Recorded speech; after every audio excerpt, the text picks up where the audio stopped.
Olá, boa noite a todos. Me digam se estão me vendo bem, me ouvindo bem. Então, esta será a nossa última aula desse módulo. Então, nós tratamos nas aulas anteriores daquele conteúdo sobre o qual nós devemos crer, aquilo que nós devemos acreditar. Então, quais são as verdades reveladas que nos mostram a verdade de como é a realidade, de como as coisas funcionam no mundo real, né? Vamos ser bem diretos ao ponto. E são verdades que nós não poderíamos alcançar por meio do nosso conhecimento, simplesmente natural, que nós não poderíamos alcançar por meio da nossa especulação. Ao longo dessas aulas, vocês já perceberam, eu busquei explicar o máximo que eu pude, que existem sim muitas coisas importantes que nós podemos alcançar por meio da nossa simples especulação, mas que existem outros conhecimentos que nós simplesmente não poderíamos alcançar. E isso faz toda a diferença. Isso faz toda a diferença não só na vida que nós levamos aqui nessa terra, ela faz toda a diferença não só na nossa felicidade nesse mundo, mas é algo de fundamental importância, né, necessário para a nossa salvação. Sem a fé, ninguém pode agradar a Deus. Eu decidi que nós vamos encerrar aqui no 9º artigo, pode parecer que talvez não faça sentido, né? Poxa, mas ainda faltam outros artigos, mas se nós pararmos para observar aqui os demais artigos, né? Artigo 10º, né? Que é creio na remissão dos pecados, ou 10º, creio na ressurreição dos mortos, ou então no 12º, creio na vida eterna, nós já tratamos suficientemente desses artigos, né? Então, vocês leiam aqui o Catecismo de São Pio X, mas esses artigos vocês vão ver que, inclusive, mesmo aqui, são tratados de uma forma muito breve, e justamente porque muito do assunto concernente esses artigos já foi tratado nos artigos anteriores. Então, é algo que acaba se tornando muito mais simples, né? E como nós buscamos tratar o mais profundamente que podemos esses temas, então acabou que eles já foram suficientemente discutidos, e não só isso, mas nas aulas que virão, esses temas retornarão, né? Então, nós voltaremos a tratar sobre eles ainda de diversas formas. Então, o catecismo aqui ele é dividido naquilo que nós devemos acreditar, aquilo que nós devemos desejar e aquilo que nós devemos fazer, né? E além disso, nós vamos tratar também da oração, das virtudes, né, dos bem-aventuranças e tudo mais, tudo aquilo que concerne de alguma forma com a nossa vida espiritual. Mas a base dela é isso, é aquilo que nós devemos acreditar, aquilo que nós devemos desejar ou querer e aquilo que nós devemos fazer.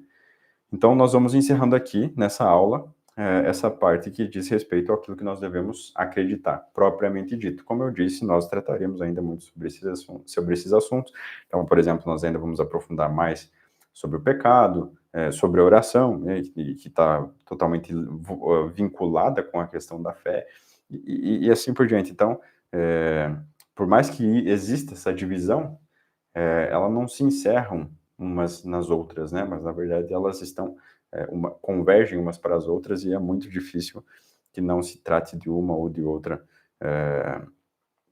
quando se está falando de um determinado tema específico, né? Então, como eu disse, nós encerramos aqui sobre aquilo que nós devemos acreditar. No entanto, nas outras partes nós ainda aprenderemos muitas coisas que vão nos iluminar esses pontos, né? Que dizem respeito àquilo que nós devemos acreditar. Então, nessa aula, nós vamos aqui encerrar o 9º artigo do Credo, que fala sobre a igreja. Então, na aula anterior, nós falamos, sobretudo, da igreja em geral, né? Então, por que existe a igreja, qual a importância da igreja, qual o papel da igreja e tal. Demos algumas pinceladas ali naquilo sobre a igreja em particular, mas hoje, então, nós vamos falar mais especificamente sobre a igreja em particular. Então, algumas distinções importantes, né? Alguns papéis diferentes de papéis entre membros da igreja, assuntos que vocês verão, para alguns será talvez muito óbvio, mas dado a crise em que nós vivemos e dado o tempo que nós vivemos, é um assunto que se faz muito importante, embora seja um tanto quanto óbvio, né? Mas vamos iniciar primeiramente, então, com uma oração. Em nome do Pai, do Filho e do Espírito Santo. Amém. Infalível Criador, que dos tesouros da vossa sabedoria tirastes as hierarquias dos anjos, colocando-as com ordem admirável no céu, distribuístes o universo com incantável harmonia. Vós que sois a verdadeira fonte da luz e o princípio supremo da sabedoria, difunde na minha mente o raio do esplendor, removendo as duplas trevas nas quais nasci, o pecado e a ignorância. Vós que tornais fecundas as línguas das crianças, tornais erudita a minha língua, e espalhais sobre os meus lábios a vossa bênção. Concede-me a curacidade para entender, a memória para reter, a sutileza de revelar, a facilidade de aprender, a graça abundante de falar e de escrever. Ensina-me a começar, rege-me a continuar e perseverar até o término. Vós que sois verdadeiro Deus, verdadeiro homem, que vive e reina por todos os séculos dos séculos. Amém. Vinde, Espírito Santo, enchei os corações dos vossos fiéis, acendei neles o fogo do vosso amor, enviai o vosso Espírito, Senhor, e tudo será criado, e renovareis a face da terra. Oremos.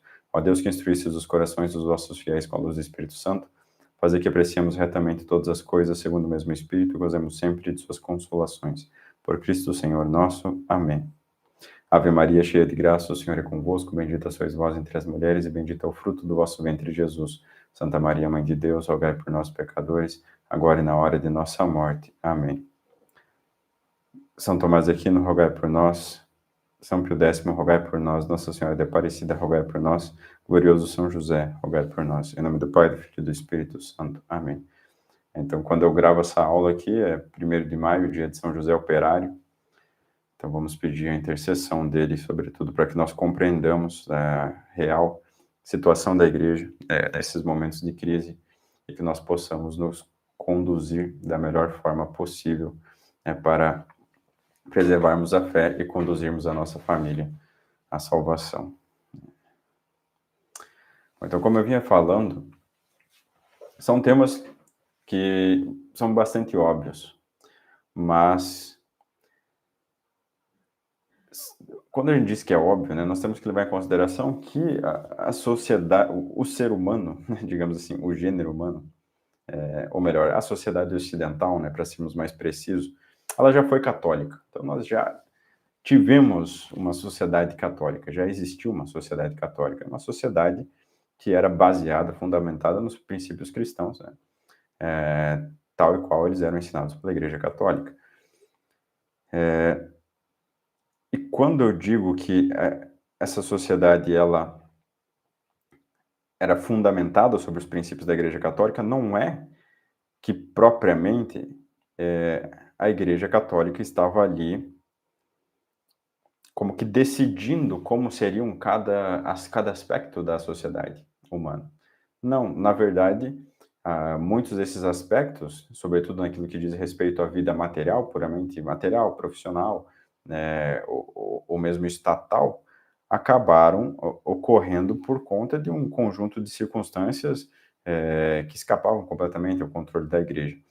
No entanto, o simples fato de as pessoas que viviam nessa sociedade terem uma inteligência formada com base nesse conhecimento que nós estamos adquirindo aqui, né, ao longo desse catecismo, por exemplo, faz com que a visão que elas tinham da realidade fosse completamente diferente. Então, você imagina, por exemplo, alguém, como é uma sociedade onde todas as pessoas, ou a grande maioria das pessoas, pelo menos teve esse ensinamento de que nós não somos simplesmente animais que evoluíram dos macacos, né? Mas que nós somos criaturas feitas por um Deus todo-poderoso, maravilhoso, que nos ama e que é a nossa felicidade, né? Esse mesmo Deus que nos criou, ele é a nossa felicidade e, portanto, todos nós devemos nos ordenar o máximo possível para ele. E quando eu digo nos ordenar, então, nós estamos falando em ordenar todos os aspectos da nossa vida. Então, como eu me visto, como eu converso, como eu falo com os outros, como eu educo os meus filhos, como eu me relaciono com a minha esposa, como a rotina da minha casa, minhas relações com o meu vizinho, com o motorista ao lado. com o guarda de trânsito, tudo isso seria, de uma forma ou de outra, sofreria, melhor dizendo, de uma forma ou de outra, a influência desse seguinte pensamento: olha, isso que eu vou fazer agora deve ser ordenado para Deus. E isto que eu estou fazendo, ou que eu vou fazer agora, isto é agradável a Deus ou não? Isto me afasta de Deus ou me aproxima de Deus? Então, você imagina uma sociedade que recebeu uma educação assim. Mesmo que os padres não estejam ali em cima, né, comandando, fiscalizando para ver se tudo está sendo feito ou seguido de uma determinada forma, a simples mentalidade das pessoas faz com que elas encontrem soluções para o seu dia a dia. Sei lá, por exemplo, no supermercado, né, na época não existia propriamente supermercado, mas façamos aqui um exercício imaginativo, né, sei lá, as lojas, a disposição do trânsito, as escolas, tudo isso vai ser montado tendo essa noção prática de, olha, isso aqui tem que ser feito de modo a atingir uma determinada finalidade e existe uma determinada linha vermelha aqui que nós não podemos cruzar. Então, isso não pode ser feito, isso não pode ser organizado de forma a facilitar o pecado, de forma a facilitar o escândalo, né? Isso tem que ser pensado em manter a boa moral, os bons costumes e assim por diante. Então, não só isso, mas a própria relação de hierarquia da sociedade, né? Que é algo que se perdeu completamente, porque todo mundo acredita hoje em dia que nós somos simplesmente um amontoado de células aqui com uma determinada carga elétrica né, nos nossos neurônios e que essas sinapses fazem com que nós sejamos aquilo que nós somos. Então, que diferença faz se eu respeito ou se eu tenho alguma obediência sincera pelo meu superior ou não? Ele é só um pedaço de carne e eu também, não faz diferença nenhuma. Então, mas quando você tem a noção de que Deus mesmo organiza toda a sociedade, e Deus mesmo, pela sua providência, divina providência, faz com que certos homens estejam acima dos outros, então você começa a ter a noção de que não, existe de fato não só um acaso, né, uma mera coincidência de que este homem está acima de mim, mas é a própria vontade de Deus. E conforme eu me relaciono com ele, isso expressa justamente o quanto eu aceito ou não a vontade de Deus sobre mim, e portanto quanto eu mereço ou não estar próximo de Deus e qual será, portanto, a minha recompensa depois da minha morte. Então, isso tudo era algo que estava constantemente presente na mente das pessoas e que hoje não está mais, né? Então, como eu disse, essas coisas que eu vou falar aqui, elas eram absolutamente óbvias né, alguns tempos atrás, mas hoje não são mais, né? E todos aqui, a maioria das pessoas que eu conheço se converteram há pouco tempo, né? Quando eu digo pouco tempo, 8 anos, 10 anos, 5 anos. Né? A maioria das pessoas que veio para a tradição, né? Eu digo a maioria porque, evidentemente, existem exceções, né? Claro que existem pessoas aí que já estão há muito mais tempo, mas a grande maioria, inclusive, é convertida recentemente. E eu me incluo nesse grupo, né? Então, nós só precisamos aprender o básico, nós precisamos aprender o simples, né? Então, uma das primeiras distinções importantes é a distinção entre igreja docente e igreja discente. O que é igreja docente e igreja discente? Igreja docente é a igreja que ensina, e a igreja discente é a igreja que aprende, né? Ou então, poderíamos dizer, a igreja docente é a igreja que fala, né? E que ensina, e a igreja discente é a igreja que escuta, que obedece. Então, evidentemente, a igreja docente é a igreja, é o clero, né? E o que é o clero?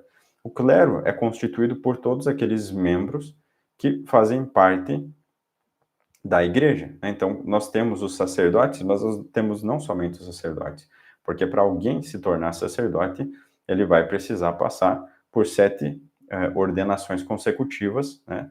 Ordenações menores até chegar, então, às ordenações as ordens maiores, né, de subdiácono, diácono, e então, finalmente, sacerdote. Então, ao longo desse período, ele já, e isso principalmente na organização da igreja antiga, né, tradicional, melhor dizendo, esses homens, quando entravam logo nas primeiras ordens, né, se não estou enganado, a primeira ordem é a de porteiro, e assim você vai recebendo as outras, né, de leitor, exorcista, e vai subindo na hierarquia. Eles já passavam a fazer parte ali dos ofícios, né, que eram correspondentes, então, às necessidades da própria igreja. E isso constituía, então, o clero, fazer com que eles detivessem determinada autoridade sobre os leigos. Mas é claro que isso é uma autoridade que repousa, sobretudo, sobre os sacerdotes, né? Digamos assim, os diáconos, sacerdotes, e depois os bispos, etc. Então, isso é uma distinção importante porque hoje em dia, sobretudo depois do Concílio Vaticano II, se tomou a ideia, né, ou se teve, melhor dizendo, o esforço de introduzir determinadas responsabilidades que normalmente seriam do clero para os fiéis. Então, você começa a misturar essa noção de igreja docente e igreja discente, e hoje em dia muitas pessoas já não conseguem mais distinguir. E isso se dá também justamente por esse esforço que o Concílio Vaticano fez de introduzir determinadas noções que fossem aceitáveis aos protestantes, né? Então, como que no protestantismo não existe propriamente, e claro que isso vai variar de protestantismo para protestantismo, porque protestantismo, né, com esse um termo geral, ele inclui ali dentro coisas assim, né, você tem uma coisa, você tem o contrário dela, né? Dentro das vertentes do protestantismo, você tem praticamente qualquer coisa ali dentro, né? Porque cada um desses templos, né, dessas seitas que você for, eu lembro que numa cidade onde eu morava, na rua de cima da minha casa, tinha ali na mesma rua pelo menos 3 templos protestantes diferentes, né? E a coisa mais certa que tem, que se você entrar num, ir lá e bater a ficha, né? O que você acredita, o que você ensina aqui. Se você for do lado, você vai ver que eles ensinam coisas diferentes. Se você for no terceiro, eles ensinam coisas diferentes. Então, são ideias absolutamente opostas, muitas vezes, né? No entanto, a gente agrupa todos eles sobre o mesmo nome, protestantes, como se fosse uma única coisa, mas no fundo eles não são, quer dizer, no fundo eles são todos hereges, né? Mas doutrinalmente falando, eles não têm uma unidade.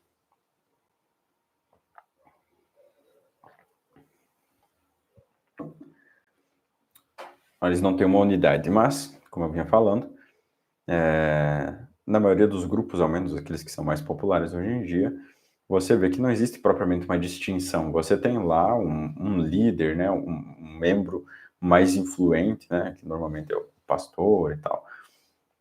Mas não existe uma hierarquia, ele não recebeu uma ordenação, né, ele não recebeu aquilo de alguém que estava acima dele, né, que lhe passou, então, que ele deu aquela ordem, né?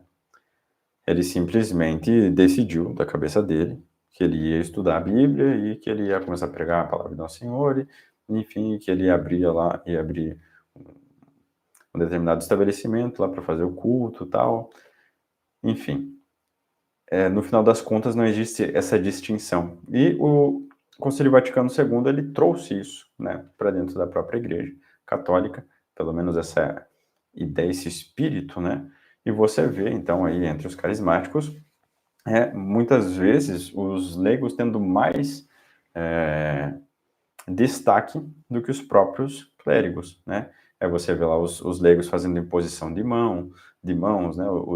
Os leigos fazendo pregação e tudo mais, não que propriamente os leigos não possam fazer pregação, mas normalmente falando não é o papel dos leigos, esse é o ponto, né? Normalmente falando é o papel dos sacerdotes.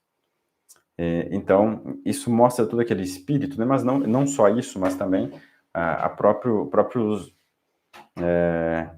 papel dos leigos se misturando dentro da hierarquia eclesiástica. Então, você vê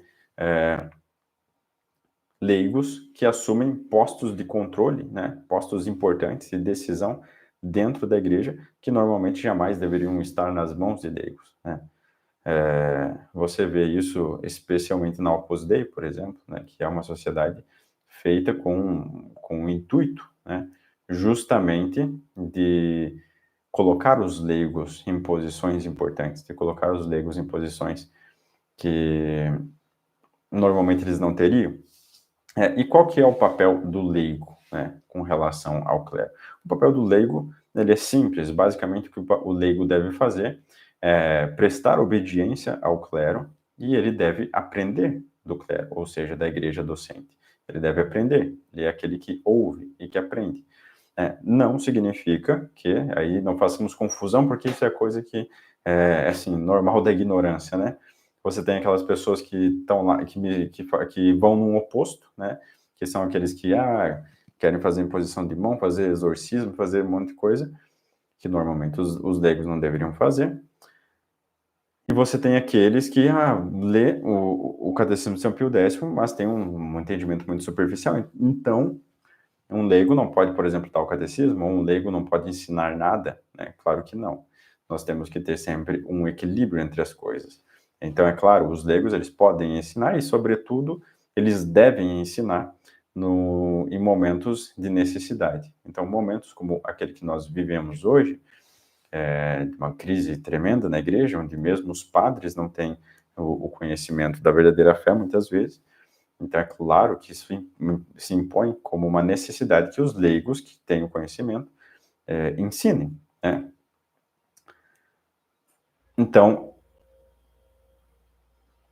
mas nós temos que fazer a distinção, né? O que é esse ensinar? Primeiro, que o leigo ele deve estar sempre debaixo da autoridade de um clérigo. Esse é o ideal, né?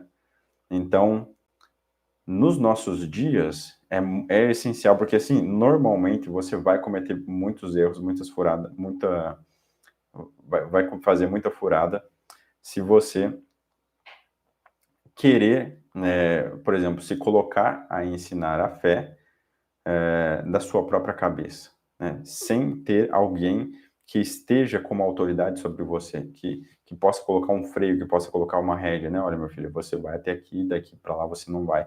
Com quem você possa se aconselhar, com quem você possa tirar dúvidas e tudo mais, né? Alguém que possa ali te dar um puxão de orelha quando seja preciso. Então, é muito importante você ter isso, né? Nos nossos dias é mais difícil, com certeza é mais difícil, porque nós temos muito poucos padres que realmente têm o conhecimento verdadeiro da fé. Mas isso é muito importante, isso é muito importante, isso é muito vital, e eu vejo que mesmo dentro dos padres da tradição, eles mesmos entre si buscam manter essa hierarquia, né? Então você vê que os padres, eles buscam se reunir debaixo da legislação, digamos assim, de um bispo, né?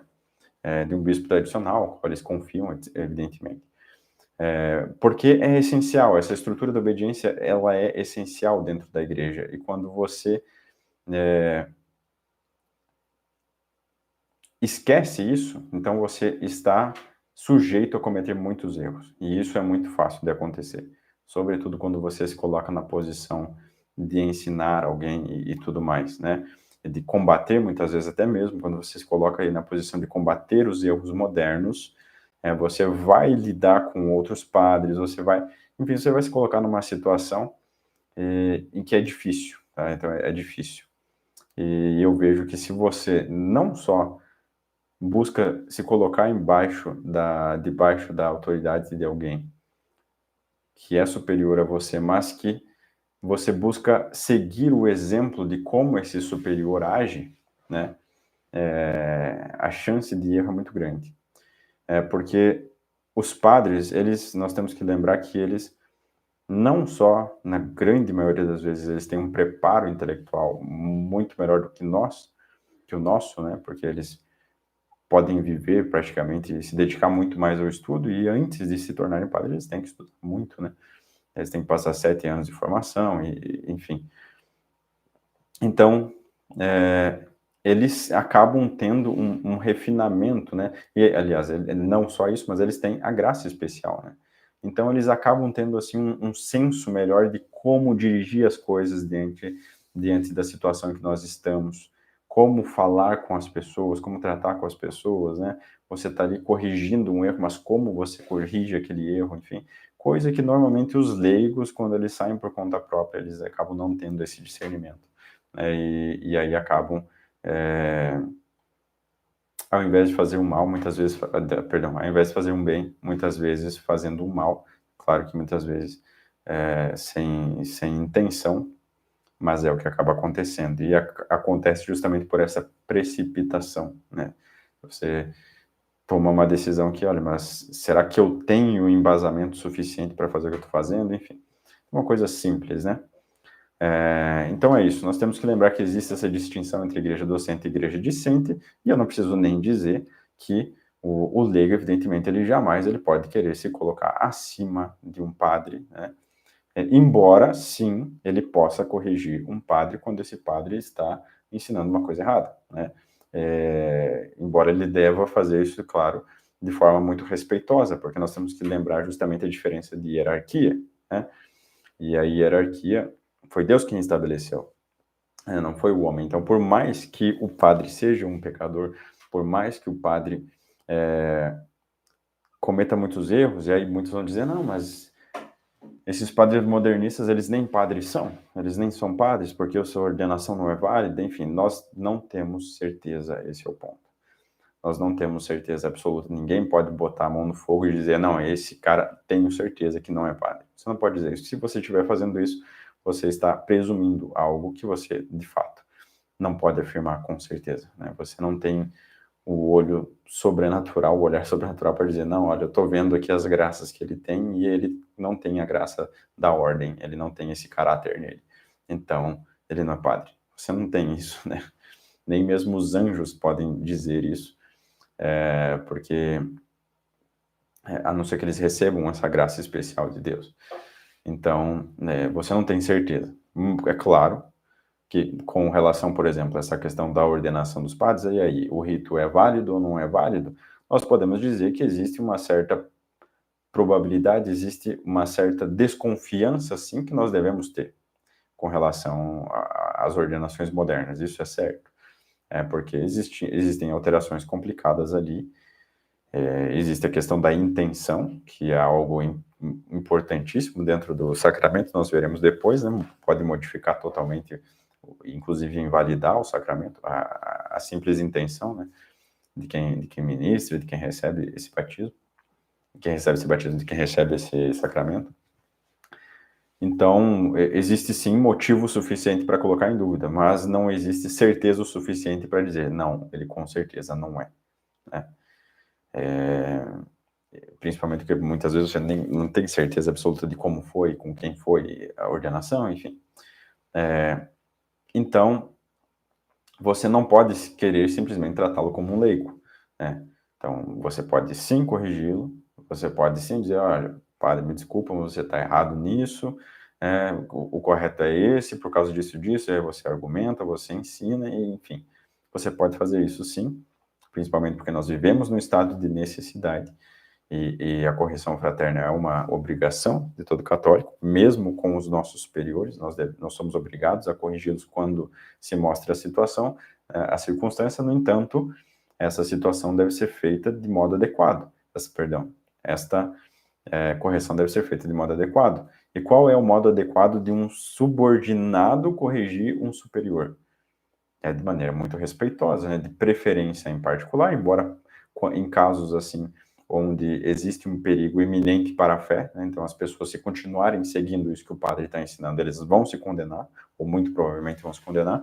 Então você pode, inclusive, corrigir luzes em público e tal, que é mais basicamente aquilo que nós vemos acontecendo muito hoje em dia, né? Inclusive que hoje aconteceu até comigo, né? No Instagram, enfim, o padre vem lá publicamente me falar tal coisa e eu tenho que falar, olha, padre, me desculpa, mas o senhor está errado, né? O certo é isso e tal. Mas você tem que ser respeitoso, né? Isso que é importante levar em consideração. nisso tudo que nós estamos falando, nessa distinção entre igreja docente e igreja discente.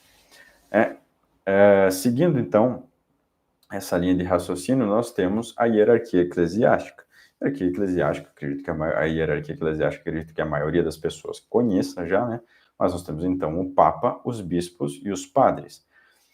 E a função de cada um, ela é dividida entre uma autoridade universal, que é justamente a autoridade do Papa, então ele tem autoridade sobre toda a igreja, sobre todo e qualquer membro da igreja, e é justamente o Papa quem tem a autoridade para ditar o que é um dogma, o que não é. Então, o que o Papa fala, todos, né, enquanto ele fala de forma doutrinal, todos são obrigados a seguir, né?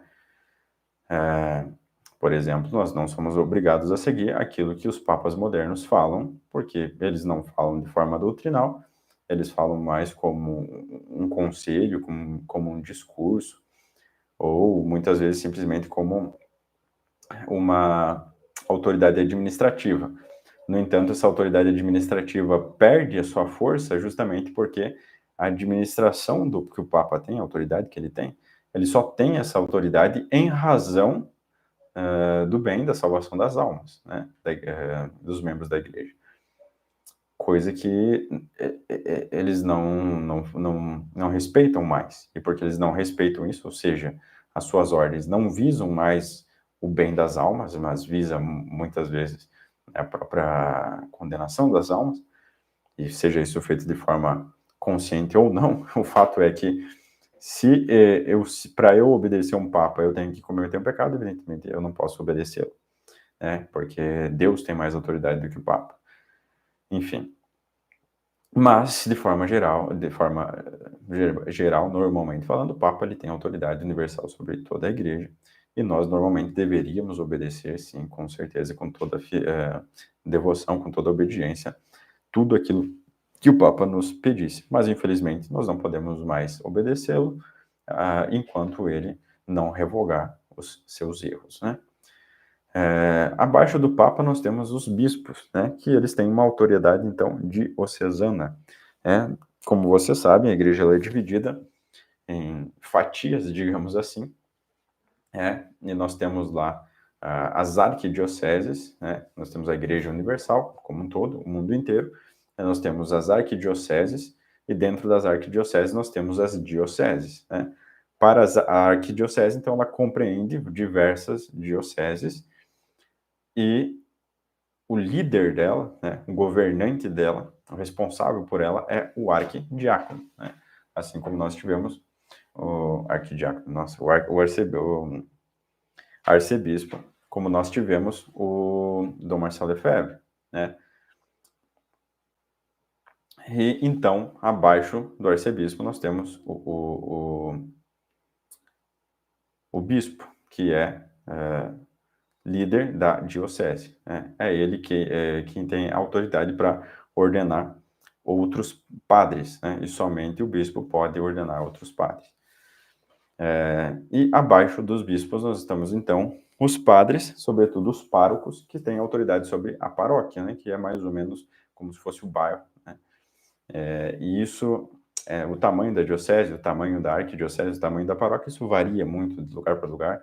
Às vezes, uma diocese compreende uma cidade, às vezes compreende mais de uma, né? Mas se nós formos aqui tomar o conceito, seria mais ou menos o seguinte: a paróquia seria um bairro, né? A diocese seria a cidade, e a arquidiocese, dependendo da situação, ali poderia ser o estado, poderia ser mesmo, às vezes, o país. Isso tudo depende da situação da igreja naquele lugar, né? Se a igreja tem muita força, se tem muitos membros, se não, se tem muitos clérigos lá, se não tem, isso, se tem muitos bispos lá, se não tem, tudo isso vai mudar, né? Porque para cada diocese você precisa ter um bispo como responsável. Essa é a diferença. Já para as paróquias você só precisa ter padres, né? E todas essa divisão, ela recebe, então, uma determinada jurisdição, né? Então, como assim? Significa que um padre de uma paróquia, normalmente falando, ele não deveria se meter nos assuntos de outra paróquia, né? Ele não deveria, por exemplo, os membros da paróquia, vamos dizer, de São José, é, eles deveriam se confessar na paróquia de São José, porque é ali que eles nasceram, eles estão debaixo da autoridade dessa paróquia, né? Eles não deveriam se confessar com os padres da paróquia de Santo Antônio, por exemplo, né? A não ser em caso de necessidade. É, né? Um bispo, ele tem autoridade sobre todas as pessoas dentro, né, sobre todas as paróquias dentro daquela diocese, e ele não tem autoridade nem por uma paróquia, nem um fiel, né, sobre um fiel dentro de outra diocese, né? Então, por exemplo, para punição ou, ou mesmo muitas vezes na administração de sacramentos, ele não teria jurisdição para fazer isso em outra diocese, da mesma forma que um pároco não tem para fazer em outra paróquia, a não ser em determinados casos específicos, né? Nós não vamos nos aprofundar aqui muito hoje. Então, isso levanta um problema hoje, que é justamente esse problema da jurisdição, né? Então, muitos vão argumentar, por exemplo, contra os padres da tradição, os padres da resistência, por exemplo, que eles não têm autoridade, eles não têm jurisdição para poderem ministrar sacramentos em outros lugares. Então, né, vocês imaginam que, bom, talvez algumas pessoas devem saber, outras não, né? Creio nem todos aqui devem conhecer bem a resistência, mas para quem não sabe, então, os padres da resistência eles saem pelo Brasil fazendo missão, dando sacramentos, né? Batizando, confessando, rezando a missa, dando comunhão, confessando.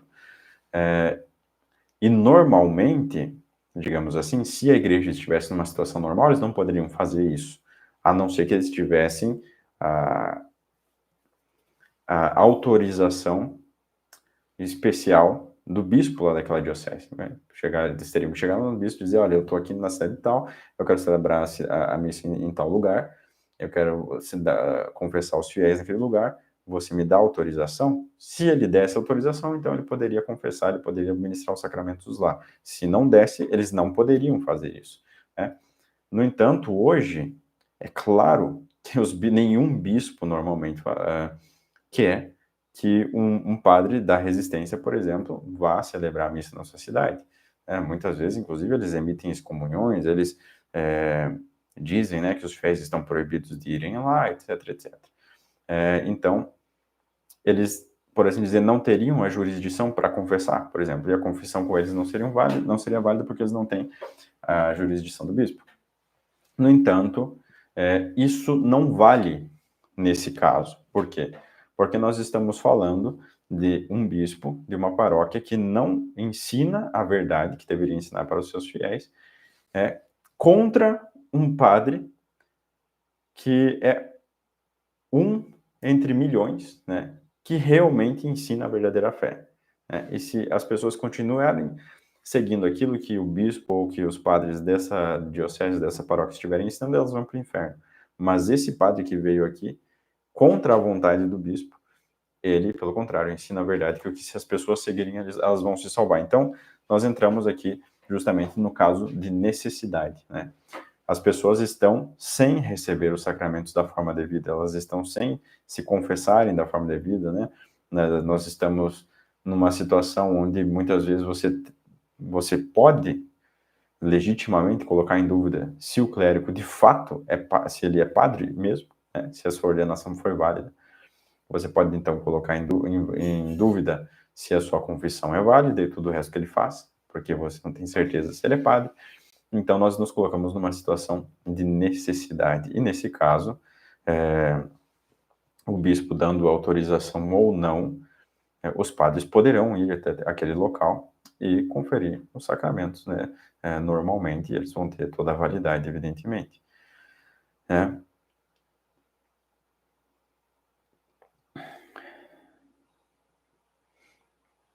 Então, basicamente é isso, né? Lembrando que, como nós estamos falando aqui da hierarquia, na verdade eu já falei sobre isso, né? Mas vale a pena reforçar. Hierarquia, então, ela vem da noção de que existem pessoas acima de nós.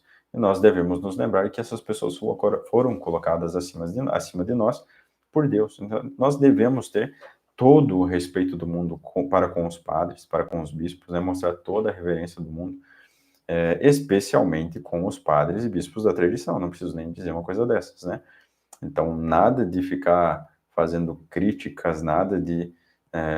Muito pelo contrário, nós devemos fortalecê-los, ajudá-los em tudo aquilo que puder e mostrar realmente uma reverência, né, diante deles, uma reverência física, né, que faz parte da virtude da modéstia, né, de você se portar da forma que você deve se portar diante das pessoas e diante das circunstâncias que se apresentam a você. Então, não preciso nem dizer, nós devemos tratá-los aqui com toda a reverência, como, né, se fosse, né, nosso Senhor Jesus Cristo, porque de fato eles representam esse papel nas nossas vidas. Bom, outro tema importante de nós tratarmos aqui, antes de encerrarmos esse módulo, é que a igreja, ela possui determinados bens, né? Então, ela possui esses bens internos, que são os bens espirituais, e nós temos os bens externos, que são os bens visíveis, né? Nos bens internos, nós temos aqui, sobretudo, a graça santificante, né? A fé, a esperança, a caridade, os merecimentos de Cristo e da Virgem Maria, né? Esses méritos, né, essas graças, elas só são difundidas para aqueles membros da igreja que estão em estado de graça. Isso porque esses membros que estão em estado de graça, eles de fato são membros no sentido mais próprio da palavra que nós possamos imaginar. Porque a igreja, ela não é só uma comunidade de pessoas, mas ela é o corpo místico de nosso Senhor Jesus Cristo. Então, todo mundo aqui deve lembrar daquela passagem da Escritura, onde São Paulo estava indo a Damasco, né, para perseguir os cristãos, e chegando lá às portas de Damasco, ele vê uma luz, cai do cavalo e tal, e Nosso Senhor pergunta para ele, Saulo, melhor dizendo, ele não era Paulo ainda, né? Saulo, por que me persegues? Mas, literalmente falando, Saulo não perseguia Jesus, Saulo perseguia os cristãos, aqueles que acreditavam em Jesus. Mas Jesus Cristo diz, Saulo, por que me persegues? Né?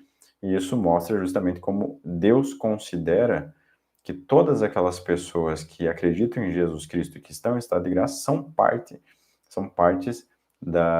membros do corpo de Jesus Cristo, né? Do qual Jesus Cristo, ele é a cabeça, né? A parte vital, a parte mais importante, e todos os outros são membros. Então, ali nós vamos ter.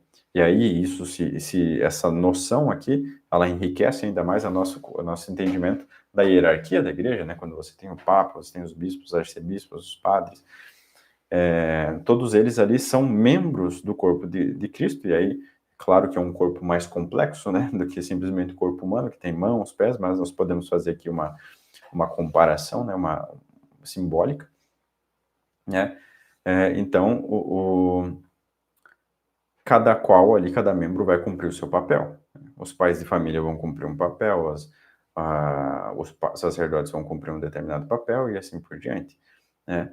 E isso sempre tendo em vista o bem da igreja como um todo, o bem do corpo como um todo, da mesma forma que um corpo humano se comporta, né? E essa união dos membros da igreja, ela é uma união que se dá de forma sobrenatural. Então, uma vez que você recebe o batismo, você recebe a graça, e você se mantém nessa graça, e o outro católico, que também recebe o batismo, evidentemente, e se mantém na graça, vocês passam a participar de uma mesma vida, que é essa vida sobrenatural, a vida de nosso Senhor Jesus Cristo, né? Vocês devem lembrar aquela passagem da Escritura que diz: todo aquele que ama todo aquilo que me ama, eu e meu Pai, né, o Espírito Santo vão até aquela pessoa e fazem ali a sua morada. Então, quer dizer, a Santíssima Trindade habita dentro de cada um de nós, na alma de cada um de nós, que está em estado de graça. E uma vez que Deus está na alma daquela pessoa que está em estado de graça, então nós temos ali uma união, né, uma união sobrenatural. E essa união, ela se dá, então, como eu disse, né, por uma divisão, digamos assim, né, a palavra certa seria comunhão, né, de comunicação, ou seja, de pessoas que se beneficiam de uma mesma fonte de bens, né? Que são a graça santificante, a fé, né? Que é ensinada e passada pela igreja, e aí, consequentemente, a esperança e a caridade, os merecimentos de Cristo e da Virgem Maria, do qual todos nós nos beneficiamos. E, além disso, também, todos os frutos das boas obras dos membros da igreja. Então, se uma pessoa praticar atos de virtudes, né? Aquelas méritos vão não só para ela, mas vão ser compartilhados ali dentro da igreja, e assim, quando uma pessoa dentro da igreja se santifica, ela termina por santificar e ajudar e colaborar com todas as outras pessoas. Quando uma pessoa reza, né, por exemplo, enfim, ela está ali comunicando as suas graças para os outros membros da igreja. Isso se dá, essa noção é muito importante de nós percebermos, né, quando nós falamos, por exemplo, dos religiosos. Então, os religiosos, eles são aqueles que dedicam a sua vida, sobretudo, em buscar uma união com Deus e buscar merecimentos, né? E aí, às vezes, quando nós estamos nos convertendo, a gente tem ainda com uma visão muito materialista, né? Pode pensar, poxa, mas qual o sentido, né, de você ser religioso, se trancar lá num claustro, você não está beneficiando ninguém, você está beneficiando no máximo você mesmo, né? Você está buscando somente sua santidade, enquanto muitos outros estão lá fora caindo no pecado, ou simplesmente são pecadores que não conhecem a fé, e você está aí simplesmente preocupado somente com a sua salvação. É uma visão muito materialista, né, das coisas. É claro que, porque a igreja, ela é um só corpo, e ela então comunica entre os seus membros todos esses bens, essas graças, esses merecimentos. Quando uma pessoa se tranca dentro de um claustro e busca ali essa santidade, na verdade, essa pessoa normalmente é a que mais está beneficiando os outros, porque aqueles que buscam, que vão beneficiar por meio de coisas, obras materiais, obras físicas, né, eles estão ali simplesmente muitas vezes servindo de instrumento para a graça de Deus. Graça que muitas vezes foi merecida lá por uma oração de alguém que estava dentro de um claustro rezando, né, que busca ter uma vida mais próxima de Deus, mais dedicada a Deus, com mais virtudes, né? E é ali justamente, então, pela ação e pela intercessão dessas pessoas, que Deus vai enviar os seus pregadores, que Deus vai dar graça de conversões, que Deus vai dar graça de construção de igrejas, ordenação de sacerdotes e tudo mais. Sobretudo, sim, com certeza, por conta da intercessão dos religiosos, que é algo muito importante, a igreja sempre deu muita importância, porque se nós fôssemos tomar a igreja aqui puramente como um exército, nós podemos imaginar que os religiosos eles seriam como que a aeronáutica desse exército, né? Ela quem faz os ataques aéreos, que são os ataques mais importantes, né? Eles atacam os pontos mais importantes e com uma força muito maior do que qualquer infantaria ou qualquer marinha seria capaz de atacar. Além, então, dos bens internos, nós temos os bens externos e visíveis, que são os sacramentos, né? A missa, orações públicas e práticas devocionais. Nesses bens, procissões, etc., né? Todos participam, inclusive os pecadores. Porém, eles não vão ter frutos, né? Porque quando nós participamos, por exemplo, dos sacramentos ou das orações públicas, né? Ou qualquer prática devocional da igreja, nós estamos merecendo, recebendo graças sobrenaturais, essas graças elas vão também se difundir por toda a igreja. Aqueles membros que estão em estado de graça, né? Porque ninguém pode merecer sem estar em estado de graça. Isso é uma coisa muito simples de entender, porque se você não está unido a nosso Senhor Jesus Cristo pela graça santificante, então a sua alma ela está morta. Você é um cadáver ambulante, você é um zumbi. E um zumbi não pode merecer nada, porque ele não tem vida, ele está morto, simples assim. Então, mas desses bens puramente externos, considerados enquanto externos, todos participam, inclusive os pecadores, né? Porém, só vão se beneficiar realmente desses bens para sua salvação, para os seus méritos, para sua santificação, enfim, aqueles que estiverem em estado de graça. E como nós estamos falando aqui, né, dessa distinção entre aqueles que estão em estado de graça e aqueles que não estão em estado de graça, nós temos que fazer mais uma distinção aqui, para finalizar, que é justamente a distinção entre aqueles membros que estão fora da igreja, né? Então, também se faz muita confusão aqui sobre esses termos, né? Por exemplo, herege, né? O que é um herege? Muitas pessoas usam esse termo para pessoas que simplesmente não são hereges, de fato, né? E a igreja, uma das coisas que ela sempre ensinou, porque a igreja sempre foi intelectualmente muito rigorosa, né? E isso até por uma certa necessidade, porque quando você não é rigoroso com os termos, você abre espaço para erros, né? Você abre espaço para que os seus inimigos te ataquem, enfim. Então, por isso é importante nós definirmos sempre as coisas e dizer as coisas exatamente como elas são. Inclusive, isso está de acordo com a virtude da veracidade, né? Então, nós temos os infiéis, para começo de conversa, né? Quem são os infiéis? Os infiéis são todos aqueles que nunca creram, né? Simples assim. Então, se você pegar um budista, um hinduísta, um taoísta ou taoísta, agora não sei. Se você pegar um muçulmano, enfim, desde que ele não tenha sido católico antes, né?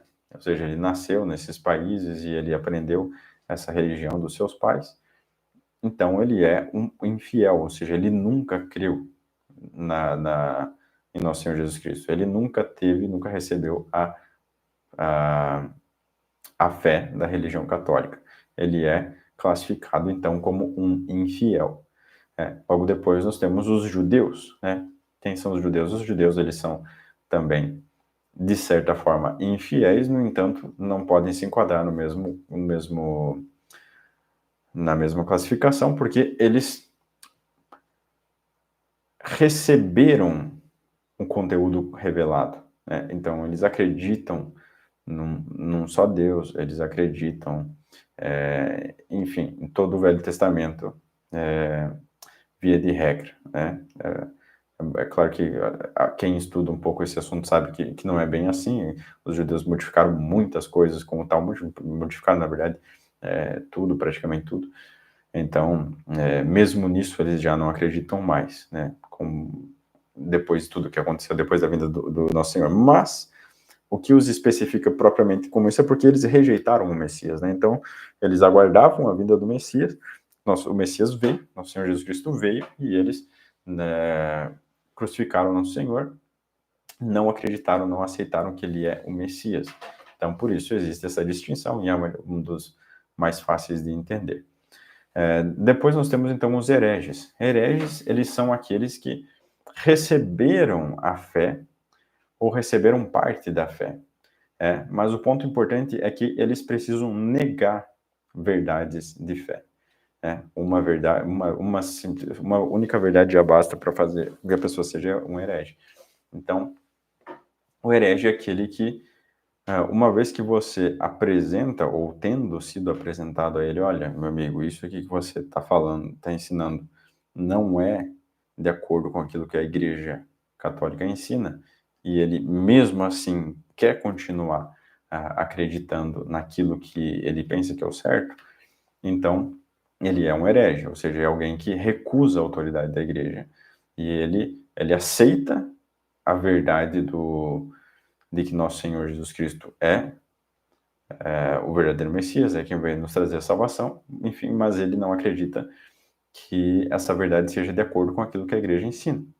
E quando ele faz isso, então, ele se torna um herege. Então, herege é aquele que tem a fé até determinado ponto, mas que nega algum determinado, ou alguns, né, determinados pontos da fé, tal e qual é ensinado pela Igreja Católica. Nós temos também os apóstatas, que são aqueles que acreditaram na fé, mas abandonaram a fé. É diferente dos hereges, eles simplesmente abandonam a fé, né? Se tornam ateus ou simplesmente eles não creem mais, né?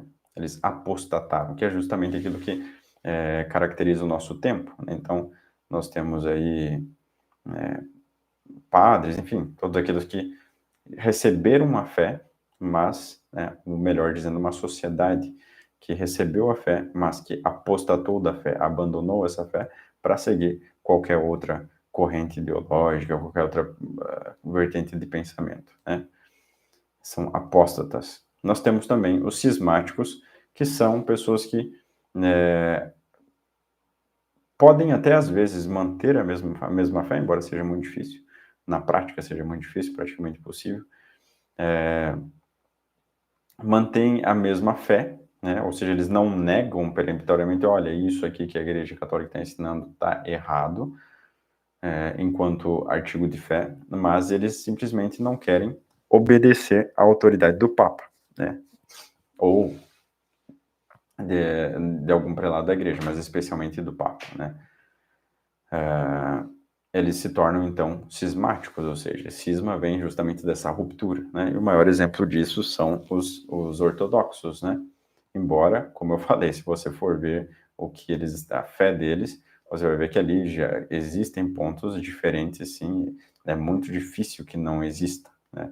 Justamente porque eles rompem a unidade, então você não tem mais aquela congruência, né, que existe debaixo da tutela do Papa, dos concílios e tudo mais. Então, como o cisma deles já aconteceu há muito tempo, é claro que talvez até, acredito que na maioria dos pontos eles guardem a mesma fé, e talvez até muitos guardem a mesma fé. No entanto, eles são cismáticos, né? Um problema, por exemplo, que viria com relação à fé é a própria noção de que eles acreditam que não existe Papa, né? E isso vai contra a igreja a fé da igreja, né? A fé da igreja ensina que existe um Papa, né? No entanto, lá, até onde eu sei, pelo menos a maioria, acredita que não existe um Papa. E aí já entraria numa heresia, né? Você dizer que não existe Papa. Não, Jesus nunca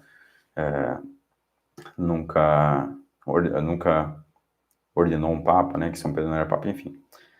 Então, existem esses problemas ali que já entrariam em assuntos já um pouco mais delicados. Mas os cismáticos, vezes de regra, são aqueles que não obedecem à autoridade, né?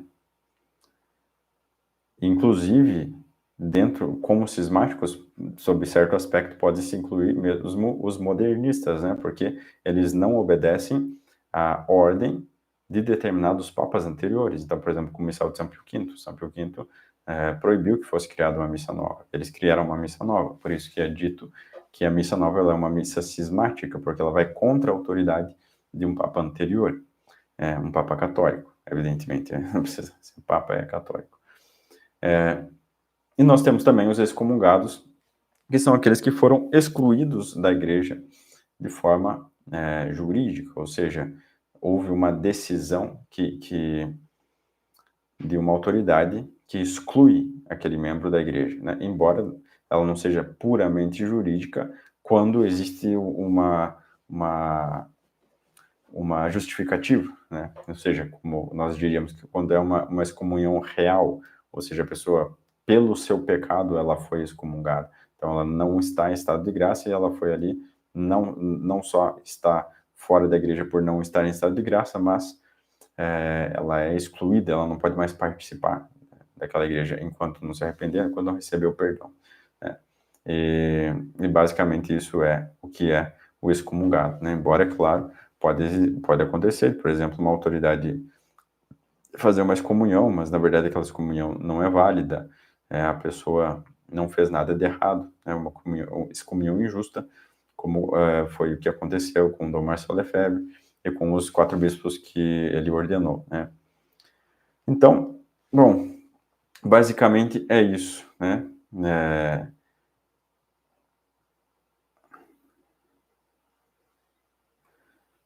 Nós tratamos aqui, ao meu ver, sobre aqueles pontos mais importantes com relação àquilo que nós devemos acreditar, né? Sobre a verdade revelada. E agora, então, a partir da próxima aula, nós vamos iniciar outro módulo, que é um módulo muito importante, muito interessante também, que é sobre a oração. Então, pretendo aprofundar o máximo que pudermos sobre esse assunto, né, trazendo não só um entendimento teórico, digamos assim, mas também dicas, né, e conhecimentos que possam nos ajudar na prática com relação à oração. Então é isso, meus amigos, muito obrigado. Vejo vocês na próxima aula. Tchau, tchau.